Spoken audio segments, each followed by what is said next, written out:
ಅಭಿವೃದ್ಧಿ ಅಂದ್ಬಿಟ್ಟು ಒಂದು ಫೈನಾನ್ಸ್ ಇತ್ತು. ಅದು ಬಂದು ಅಂಗಡಿ ಹತ್ರ ಬಂದು ನಾವು ಬ್ರಹ್ಮದೇವರಲ್ಲಿ ಹಾರ್ಡ್ವೇರ್ ಮಡಿಕೊಂಡಿದ್ವಿ.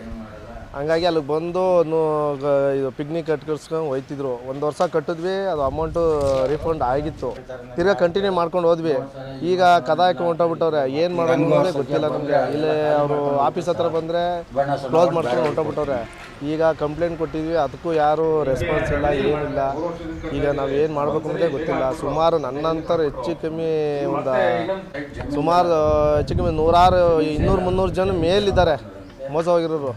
1 ಲಕ್ಷ, 2 ಲಕ್ಷ, 3 ಲಕ್ಷ, ಸುಮಾರು ಲಕ್ಷ ಮೋಸ ಮಾಡಿಬಿಟ್ಟವ್ರೆ. ಹೋಗ್ಬಿಟ್ಟವ್ರೆ. ಎಲ್ಲಿ ಹೋಗ್ರೆ ಅಂತ ಗೊತ್ತಿಲ್ಲ. ಒಟ್ಟಿನಲ್ಲಿ ಅವರು ಕಾಂಟ್ಯಾಕ್ಟು ಇಲ್ಲ. ಫೋನ್ ಮಾಡಿದ್ರೆ ಫೋನ್ ಸ್ವಿಚ್ ಆಫ್ ಆಗ್ತೈತೆ. ಅಲ್ಲ, ನಿಮ್ಗೆ ಈ ಥರದ್ದು ಸಮಾಜದಲ್ಲಿ ಆಗ್ತಾನೆ ಆದರೂ ಕೂಡ ಕಟ್ಟಿದ್ರಿ ಹೆಚ್ಚಿನ ಬಡ್ಡಿ ಆಸೆಗೆ? ಇಲ್ಲ, ಬಡ್ಡಿ ಆಸೆಗೆ ಏನೂ ಕಟ್ಟಿಲ್ಲ. ನಾವು ಏನೋ ಉಳಿತಾಯ ಮಾಡುವ ಅಂದ್ಬಿಟ್ಟು ಕಟ್ಟಿದ್ವಿ. ಬಟ್ 1 ವರ್ಷ ಇದು ಮಾಡ್ಕೊಂಡು ರೀಫಂಡ್ ಮಾಡಿದ್ಮೇಲೆ ತಿರ್ಗಾ ಕಂಟಿನ್ಯೂ ಮಾಡ್ಕೊಂಡು ಹೋದ್ವಿ. ಏನೋ 100 ರೂಪಾಯಿ 200 ರೂಪಾಯಿ ಉಳಿತಾಯ ಮಾಡ್ಕೊಂಡು ಹೋದ್ವಿ. ಆದರೆ ಈ ಥರ ಮೋಸ ಆಯ್ತದೆ ಅಂತ ಅಂದ್ಕೊಂಡಿರಲಿಲ್ಲ. ಬಂದು ಇದು ಮಾಡಿಕೊಂಡು ಈ ಲೋಕಲ್ ಹುಡುಗರೇ ಬಂದು ಕಟ್ಸ್ಕೊಯ್ತಿದ್ರು. ಓನರ್ ಯಾರು ಅಂತ ಗೊತ್ತಿಲ್ಲ. ಆಫೀಸ್ ಹತ್ರ ಬಂದರೆ ಕದ ಹಾಕೋರೆ. ಅದು ಯಾರೋ ಬಾಡಿಗೆ ಮನೆಯಲ್ಲಿ ಆಫೀಸ್ ಮಾಡ್ಕೊಂಡು ಹೋಗೋದು.